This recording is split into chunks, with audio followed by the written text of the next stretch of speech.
ವಿರಾಮದ ನಂತರ ಸುಹಾಸಿನಿ ಕಾರ್ಯಕ್ರಮಕ್ಕೆ ಸ್ವಾಗತ ವೀಕ್ಷಕರೇ. ಡಾಕ್ಟರ್ ಈಗಾಗಲೇ ಮಾತಾಡ್ತಾ ಇದ್ವಿ ಮಧುಮೇಹ ಹಾಗೂ ಸಂತಾನ ಸಮಸ್ಯೆ ಇವೆರಡಕ್ಕಿರೋ ಸಂಬಂಧ ಏನು ಅಂತ. ಡಯಾಬಿಟಿಸ್ ಅಂತ ಮಧುಮೇಹ ಆಯ್ತಲ್ಲ, ಮಧುಮೇಹ ಇರುವಾಗ ಏನಾಗುತ್ತೆ ಅಂದರೆ that glucose it is not getting enter into the body ಅಂತ ಹೇಳ್ತೀವಿ ನಾವು. ಫಸ್ಟ್ ಮೇಲ್ಗಡೆ ಇರೋದೆಲ್ಲ this is called as a proximal ಅಂತ ಹೇಳ್ತೀವಿ. ಹೋಗ್ತಾ ಹೋಗ್ತಾ ಡಿಸ್ಟಲ್ನುವಾಗ ಈಗ ಸ್ತ್ರೀಯರಾಗಲಿ ಇದೆಲ್ಲಾಗಲಿ ಇದು ಗರ್ಭಕೋಶ ಎಲ್ಲ ಇರೋದು ತಲೆಯಿಂದ ನೀವು ಲೆಕ್ಕ ಮಾಡಿದ್ರೆ ಸ್ವಲ್ಪ ದೂರದಲ್ಲಿರುತ್ತೆ. ಇದೇನಾಗುತ್ತೆ ಅಂದರೆ ಆ ಜಾಗಕ್ಕೆ ಯೂಟ್ರಸ್ ಗರ್ಭಕೋಶ ಆಗಲಿ ನಂತರ ಮೆನ್ ಅಂತ ಎನ್ನುವಾಗ ದಟ್ ಪ್ರೈವೇಟ್ ಜೆನಿಟೇಲಿಯಾ ಅಂತ ಹೇಳ್ತಾರೆ, ಜೆನಿಟೇಲಿಯಾ ಆಗಿ ರಕ್ತ ಸರಿಯಾಗಿ ಹೋಗ್ತಾ ಇಲ್ಲ. ರಕ್ತ ಸರಿಯಾಗಿ ಹೋಗ್ತಾ ಇಲ್ಲ ಅಂದರೆ ಎರೆಕ್ಟೈಲ್ ಡಿಸ್ಫಂಕ್ಷನ್ ಅಂತ ಹೇಳ್ತೀವಿ. ಅಂದರೆ ಪುರುಷರ ಲಿಂಗಕ್ಕೆ ಒಂದು ಸರಿಯಾದ ಒಂದು ಆರೋಗ್ಯವಾಗಿ ರಕ್ತ ಹೋಗ್ತಾ ಇಲ್ಲ ಅನ್ನುವಾಗ ಸೊ ಇಂಪಾರ್ಟೆನ್ಸ್ ಅವ್ರಿಗೆ ಹಂಗಾಗತ್ತೆ. ಹೆಂಗಸರಿಗೆ ಏನಾಗುತ್ತೆ, ಅವ್ರಿಗೆ ಗರ್ಭಕೋಶದಲ್ಲಿ ಒಂದು ಇಂಟ್ರೆಸ್ಟೇ ಇರೋಲ್ಲ, ಜೊತೆಯಲ್ಲಿ ಇರಬೇಕು ಅಂತಾರೆ, ಮಗು ಬಗ್ಗೆ ಯೋಚಿಸಬೇಕು ಅಂತ ಒಂದು ಮನಸ್ಸೇ ಬರೋಲ್ಲ.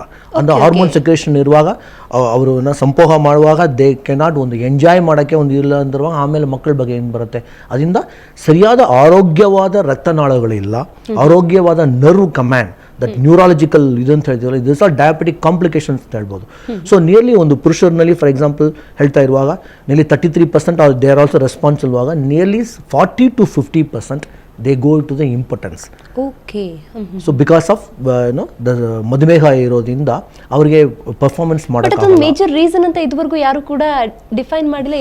ತುಂಬಾ important this is the major cause. Because after some time ಒಂದು 3 years ಆಗಲಿ ತುಂಬ ಡ್ರಗ್ಸ್ ತಗೊಳ್ತಾ ಇರ್ತಾರೆ, ತುಂಬ ಮೆಡಿಸಿನ್ ತಗೊಳ್ತಾ ಇರೋದು. ಮೆಡಿಸಿನ್ ಅನ್ನುವಾಗ ಒಂದು ಈ ಮೆಡಿಸಿನ್, ಇನ್ನೊಂದು ಡ್ರಗ್ಸ್ ಅನ್ನುವಾಗ ಫಾರ್ ಕೊಕೈನ್ ತಗೊಳ್ಳೋದು, ಆಲ್ಕೋಹಾಲ್ ತಗೊಳ್ಳೋದು, ಸ್ಮೋಕಿಂಗ್ ತಗೊಳ್ಳೋದು, ಇದೆಲ್ಲ ಇನ್ನೂ fast. For example as such ನಮಗೆ ವೀಕ್ ನರಗಳೆಲ್ಲ ನ್ಯೂರೋಪತಿ ಅಂತ ಹೇಳ್ತೀವಿ, ಡಯಾಬಿಟಿಕ್ ನ್ಯೂರೋಪತಿ ಅಂತ ಹೇಳ್ತೀವಿ. ಅದರಿಂದ ತುಂಬ ಇವರಿಗೆ ನಿಶಕ್ತಿ ಆಗಿರುತ್ತೆ. ಅದನ್ನು ಬಿಟ್ಬಿಟ್ಟು ಇದೆಲ್ಲ ಬೇರೆ ಇನ್ನು ಕೊಕೈನ್ ಇದೆಲ್ಲ ಮಾಡಿಕೊಂಡು ಡಯಾಬಿಟಿಸ್ ತೊಗೊಳ್ತಾ ಇರುವಾಗ ಇದೆಲ್ಲ ದೀರ್ಘವಾದ ಪ್ರಶ್ನೆ ಅಂತ ಹೇಳ್ತೀವಿ ನಾವು. Chronic diseases, all this chronic diseases like diabetes where you are ನೀವು ಔಷಧ ತೊಗೊಳ್ಳೇಬೇಕಾಗತ್ತೆ. ಒಂದು 4-5 ಔಷಧ ಇರುತ್ತೆ. ಔಷಧಿಯಿಂದ ಸೈಡ್ ಎಫೆಕ್ಟಿಂದಾನು ನಿಮಗೆ ಒಂದು ಇಂಟ್ರೆಸ್ಟ್ ಇರೋಲ್ಲ. ಆಮೇಲೆ ಜೊತೆಯಲ್ಲಿ ಕೂಡಬೇಕು, ಸಂತೋಷವಾಗಿ ಇರಬೇಕು ಅಂತ ಮನಸ್ಸು ಬಂದರೆ ತಾನೆ ಮಾನಸಿಕ ಸ್ಥಿತಿ ಕೂಡ ಇಂಪಾರ್ಟೆಂಟ್ ಆಗುತ್ತೆ. ಮಗುವಿನ ನಿರೀಕ್ಷೆ ಸೊ ಮಾಡೋಕ್ಕಾಗ್ತಾ ಇಲ್ಲ, ಒಂದು ಜೊತೆಯಲ್ಲಿ ಇರೋಕ್ಕಾಗ್ತಾ ಇಲ್ಲ ಅಂತ ಅದನ್ನ ಡಿಪ್ರೆಷನ್ ಬರುತ್ತೆ. ಆ ಡಿಪ್ರೆಷನ್ ಇಂದ ತಿರ್ಗಾ ಡಯಾಬಿಟಿಸ್ ಹೆಚ್ಚಾಗುತ್ತೆ. ಡಯಾಬಿಟಿಸ್ ಹೆಚ್ಚಾಗೋದ್ರಿಂದ ತಿರ್ಗಾ ನಿಮ್ಗೆ ನರ ದುರ್ಬಲ್ಯ ಬರುತ್ತೆ. ಇದೆಲ್ಲ ಒಂದು what we call vicious circle, ಒಂಥರ ಒಂದೊಂದು ಸಂಬಂಧ ಇದೆ. ಅದರಿಂದ this is a major cause. Nearly ಒಂದು 10 to 15% of the people they suffer from infertility, ಸಂತಾನಹೀನತೆ ಅಂತ ಜನರಲ್ ಆಗಿ ಹೇಳ್ತಾ ಇರುವಾಗ then as I said both the people are ಅನ್ನುವಾಗ ಇದು nearly 10 to 15% again is responsible. Diabetes ಇಂದನೇ ಈ ಥರ ಡಯಾಬಿಟಿಸ್ ಆಗಲಿ, ಥೈರಾಯ್ಡ್ ಪ್ರಾಬ್ಲಮ್ ಆಗಲಿ, ಇದರಿಂದ ಬರುವಾಗ ಸಂತಾನಹೀನತೆಗೆ ಒಳ್ಳೆ ಕಾರಣಗಳಿರುತ್ತೆ. ಯಾಕೆಂದ್ರೆ ಮೇನ್ ಹಾರ್ಮೋನ್ ಸರಿಯಾಗಿಲ್ಲ. ಬಟ್ ಈಗ ಶುಗರ್ ಅನ್ನೋದು ಎಲ್ಲರಿಗೂ ಇದ್ದೇ ಇರುತ್ತೆ. ಅಬೋ 70 ಎಲ್ಲರಿಗೂ ಶುಗರ್ ಇರೋದು ಕಾಮನ್, ಗೊತ್ತಿರೋಂಥ ವಿಷಯ. ಶುಗರ್ ಕಂಟ್ರೋಲ್ನಲ್ಲಿ ಇದೆಯಪ್ಪ, ಈಗ ನನಗೆ ಶುಗರ್ ಇದೆ ಅಂದ್ರೆ ನನಗೆ ಕಂಟ್ರೋಲ್ ಇದೆ, ಆದರೆ ಅದು ಸಂತಾನಕ್ಕೆ ಸಮಸ್ಯೆ ಆಗತ್ತಾ ಅಂತ? ಶುಗರ್ ಕಂಟ್ರೋಲ್ನಲ್ಲಿ ಇರುತ್ತೆ. ಆ ಟೈಮ್ ಒಂದು ಫಾರ್ ಎಕ್ಸಾಂಪಲ್ ತುಂಬಾ ಜನ ಬಂದಿದ್ದಾರೆ, ಔಷಧ ತಗೊಂಡು ಶುಗರ್ ಕಂಟ್ರೋಲ್ನಲ್ಲಿ ಬಂದಾಯ್ತು, ನರಗಳು ಡ್ಯಾಮೇಜ್ ಆಗಿದ್ದು ತಿರ್ಗಾ ವಾಪಸ್ ಬರಕ್ಕೆ ಇನ್ನೂ ಸ್ವಲ್ಪ ತುಂಬಾ ಟೈಮ್ ತಗೊಳುತ್ತೆ. ಹಾನಿ ಅಂತೂ ದೇಹಕ್ಕೆ ಆಗಿರುತ್ತೆ, ಅದರಿಂದ ಎಫೆಕ್ಟ್ ಆಗುತ್ತೆ ಅಂತ ನಾವು ಯಾವಾಗಲೂ ಒಂದು ಡಾಕ್ಟರ್ ಅಂತ ನೋಡುವಾಗ ನಾವು ಫಸ್ಟ್ ಏನಂತಿದ್ವಿ, ಜೀವ ಇಸ್ ವೆರಿ ಇಂಪಾರ್ಟೆಂಟ್, ಜೀವನ ಇಸ್ ವೆರಿ ಇಂಪಾರ್ಟೆಂಟ್. ಅದು ನೋಡ್ತಾ ಇರುವಾಗ ಮಕ್ಕಳು ಇದೆಲ್ಲ ಒಂದು ಸೆಕೆಂಡ್ ಇದು ಬಂದ್ಬಿಡುತ್ತೆ.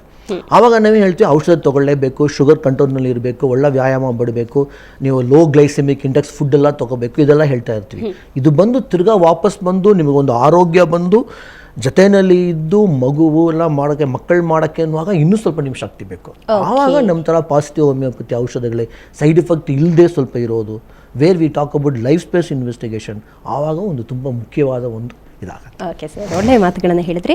ಸೊ ಈಗ ಕಾಲರ್ಸ್ ಕೂಡ ಸಾಕಷ್ಟು ಸಂಖ್ಯೆಯಲ್ಲಿ ರೆಡಿಯಾಗಿದ್ದಾರೆ. ಸೊ ಮಧುಮೇಹ ಇರ್ಬೋದು, ಅದರಿಂದ ಆಗುವಂತಹ ಸಂತಾನೋತ್ಪತ್ತಿ ಸಮಸ್ಯೆ ಇರ್ಬೋದು, ಈ ಸಂಬಂಧ ನಿಮ್ಗೆ ಯಾವುದೇ ರೀತಿಯ ಸಂಶಯಗಳಿದ್ದಲ್ಲೇ ನಮ್ಮ ಜೊತೆ ಇದ್ದಾರೆ ಡಾಕ್ಟರ್ GS ಕುಮಾರ್. ಸೊ ಅವ್ರ ಹತ್ರ ನೀವು ಪರಿಹಾರವನ್ನು ಕಂಡುಕೊಳ್ಬಹುದು. ಈಗ ಮೊದಲನೇದಾಗಿ ಅಬ್ಬಾಸ್ ಖಾನ್ ಭದ್ರಾವತಿಯಿಂದ ಕರೆ ಮಾಡಿದ್ದಾರೆ. ಅಬ್ಬಾಸ್ ಖಾನ್ ಅವರೇ, ನಿಮ್ಮ ಸಮಸ್ಯೆಯನ್ನು ಹೇಳಿ, ಡಾಕ್ಟರ್ ಕುಮಾರ್ ಇದ್ದಾರೆ. ಹೇಳಿ ಸರ್. ಅಬ್ಬಾಸ್ ಅವರೇ, ಧ್ವನಿ ಕೇಳಿಸ್ತಾ ಇದೆಯಾ ನಿಮ್ಗೆ?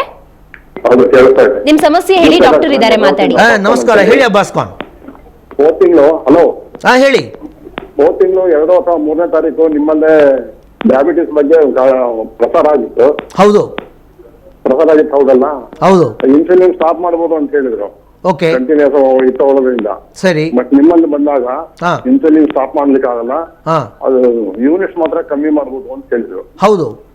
ಆಮೇಲೆ ಇನ್ನೊಂದು ಪ್ರಶ್ನೆ, ಹಾ ನಿಮ್ಮಲ್ಲಿ ಬಂದಾಗ ಹಾ ಒಂದು ಇಷ್ಟು ಅಂತ ಒಂದು ಫಿಕ್ಸ್ ಮಾಡ್ಬಿಟ್ಟಿದ್ರಿ ಒಂದು ಇದಕ್ಕೆ. ನಾನ್ ಬಂದಾಗ 28,000 ರೂಪಾಯಿ ಆಗುತ್ತೆ ಅಂತ ಹೇಳಿದ್ರಿ. ಓಕೆ ಸೊ 28,000 ನಿಮ್ ಸಮಸ್ಯೆ ರೂಪಾಯಿ ಬಗ್ಗೆ ಕೇಳಿ. ಓಕೆ, ನಿಮ್ ಸಮಸ್ಯೆ ಬಗ್ಗೆ ಕೇಳಿ, ಸಮಸ್ಯೆ ಅಷ್ಟೇ ಕೇಳಿ. ಒಂದು ಟಾಪಿಕ್ ಸಂಬಂಧಪಟ್ಟಂತೆ ಹೋದವ್ರಿಗೆ ಏನೇನು ತೊಂದರೆ ಆಗುತ್ತೆ ಅಂತ ಹೇಳ್ತಾ ಇದ್ದೀನಿ. That is different. Abbas Khan ಅವರೇ, ನಿಮ್ಮ ಸಮಸ್ಯೆ ಏನಿದೆ ಅದಷ್ಟನ್ನೇ ತಿಳಿಸಿದ್ರೆ ಒಳ್ಳೇದು. ಅದಕ್ಕೆ ಮತ್ತೆ ಕಟ್ ಮಾಡ್ತಾ ಇದ್ರು. ಅವ್ರಿಗೆ ಕೊಡಿ, ಡಾಕ್ಟ್ರಿಗೆ ಕೊಡಿ. ಓಕೆ, ನಾನು ಕರೆ ಕೇಳ್ತಾ ಇದ್ದೀನಿ ಮಾಡೋದಕ್ಕಾಗಿ- ಅಬ್ಬಾಸ್ ಖಾನ್, ನಿಮ್ಗೆ ಏನು ಬೇಕೋ ಕೇಳಿ. ನಿಮ್ಮ ಪ್ರಶ್ನೆ ಏನು? ಓಕೆ ಓಕೆ, ಫೈನ್, ಕರೆ ಕಟ್ ಆಗಿದೆ. ಫೈನ್ ಡಾಕ್ಟರ್, ನೀವು ಓಕೆ, ಅದಕ್ಕೆ ನೋ ಉತ್ತರ ಹೇಳಿ. ಪ್ರಾಬ್ಲಮ್. ಇವರು ನಮ್ಮನ್ನು ಬಂದು ಭೇಟಿ ಮಾಡಿದಾರ ಅಂತ ನನಗೆ ಗೊತ್ತಾಗ್ತಾ ಇಲ್ಲ, ಅದು ಸ್ಪಷ್ಟವಾಗಿ ಗೊತ್ತಾಗ್ತಾ ಇಲ್ಲ ನನಗೆ. ಅಕಸ್ಮಾತು ನಾವು ನಿಮಗೆ ಈ ಥರ ಟ್ರೀಟ್ಮೆಂಟ್ ಇದೆ, ನಿಮ್ಗೆ ಅನುಕೂಲ ಆಗತ್ತೆ, ಪಾಸಿಟಿವ್ ಹೋಮಿಯೋಪತಿ ಔಷಧ ಇರುತ್ತೆ, ಇದು ನಾವು ಹೇಳ್ತಾ ಇದ್ದೀವಿ. ಈ ಕಾಸು ಬಗೆ ಇದು ಬಗೆ ಅಂತ ನೀವು ಕೇಳ್ತಾ ಇರುವಾಗ ಅದು ಪ್ರಶ್ನೆಯಲ್ಲಿ ಬರೋಲ್ಲ, ಅದು ನಿಮ್ಮ ಅನುಕೂಲನಲ್ಲಿ ಬರುತ್ತೆ. ಫಾರ್ ಎಕ್ಸಾಂಪಲ್ BMTC ಬಸ್ಸಸ್ ಇರುತ್ತೆ, ನಿಮಗೆ ವಾಲ್ವೋ ಬಸ್ಸಸ್ ಇರುತ್ತೆ, ನೀವು ವಾಲ್ವೋನಲ್ಲಿ ಹತ್ತಬೇಕಾ, BMCನಲ್ಲಿ ಹತ್ತಬೇಕಾ, ಏನು ಫೆಸಿಲಿಟೀಸ್ ಬೇಕು, ಏನು ಇವರು ಕೊಡ್ತಾರೆ ಅದನ್ನು ನೀವು ಬಂದು ನೋಡ್ಕೊಳ್ಬೇಕು. ನಾನು ಹೇಳ್ತಾ ಇರೋದು ಇಲ್ಲಿ ಪಾಸಿಟಿವ್ ಹೋಮಿಯೋಪತಿನಲ್ಲಿ ನಿಮ್ಮ ಇನ್ಸುಲಿನ್ನಿಂದ ಬರೋದು ಸೈಡ್ ಎಫೆಕ್ಟನ್ನು ಕಡಿಮೆ ಮಾಡಿ ಒಂದು 5 ವರ್ಷದಿಂದ 7 ವರ್ಷ ಆಗಲಿ ನೀವು ಒಂದು ಆರೋಗ್ಯ ಸ್ಥಿತಿಗೆ ಬರೋಕ್ಕಾಗತ್ತೆ ಅಂತ ಹೇಳ್ತಾ ಇದ್ವಿ. ಅದಕ್ಕೆ ಖರ್ಚು ಏನಾಗುತ್ತೆ ನಿಮ್ಮ ಅನುಕೂಲ ಆಯಿತು ಅಂದರೆ ಬಂದು ನೀವು ಇದು ಮಾಡಬೇಕು. ನಾವು ಏನೊಂದು ಫೆಸಿಲಿಟೀಸ್ ಕೊಡ್ತೀವಿ, ಹೆಂಗೆಲ್ಲ ಇದು ಮಾಡ್ತೀವಿ, ಅದು ಬೇರೆ ಪ್ರಶ್ನೆ. Okay, fine. ಬಟ್ ಅನುಕೂಲ ಇದೆ ಅನ್ನೋದು ಪಾಸಿಟಿವ್ ಹೋಮಿಯೋಪತಿನಲ್ಲಿ. ಈ ತೊಂದರೆಯಿಂದ ಬಂದು ಇನ್ಫೆರ್ಟಿಲಿಟಿ ಅವರು ಬರ್ತಾ ಇದ್ದಾರೆ, ಅವ್ರಿಗೂ ನಾವು ಇದು ಮಾಡ್ತಾ ಇದ್ವಿ. ಖರ್ಚು ಈ ಬಗ್ಗೆ ಅದು ಬೇರೆ ಪ್ರಶ್ನೆ. ಆಯ್ತಾ? ಫೈನ್ ಡಾಕ್ಟರ್, ಒಳ್ಳೆ ಉತ್ತರನೇ ಕೊಟ್ರಿ. ಸೊ ವೀಕ್ಷಕರೇ, ಇವತ್ತು ನಮ್ಮ ಸುಹಾಸಿನಿಯ ಟಾಪಿಕ್ ಅಂತ ಹೇಳಿದ್ರೆ ಮಧುಮೇಹ ಹಾಗೂ ಸಂತಾನ ಸಮಸ್ಯೆ. ಸೊ ಇದಕ್ಕಿರೋ ಸಂಬಂಧ, ಮಧುಮೇಹ ಬಂದಾಗ ಸಂತಾನೋತ್ಪತ್ತಿಗೆ ಯಾವ ರೀತಿ ಸಮಸ್ಯೆ ಆಗುತ್ತೆ ಅಂತ, ಈ ಬಗ್ಗೆ ನಿಮ್ಗೆ ಏನಾದರೂ ಸಂಶಯಗಳಿದ್ದಲ್ಲಿ ದಯವಿಟ್ಟು ನಮ್ಮ ಕಾರ್ಯಕ್ರಮಕ್ಕೆ ಕರೆ ಮಾಡಬಹುದು. ಇಲ್ಲಿ ಪರಿಹಾರವನ್ನ ಕಂಡುಕೊಳ್ಬಹುದು. ನಮ್ಮ ಜೊತೆ ಇರ್ತಾರೆ ಡಾಕ್ಟರ್ GS ಕುಮಾರ್. ಸೊ ಈಗೊಂದು ಬ್ರೇಕ್ ನಂತರ ಸುಹಾಸಿನಿ ಕಾರ್ಯಕ್ರಮ ಮುಂದುವರಿಯುತ್ತೆ.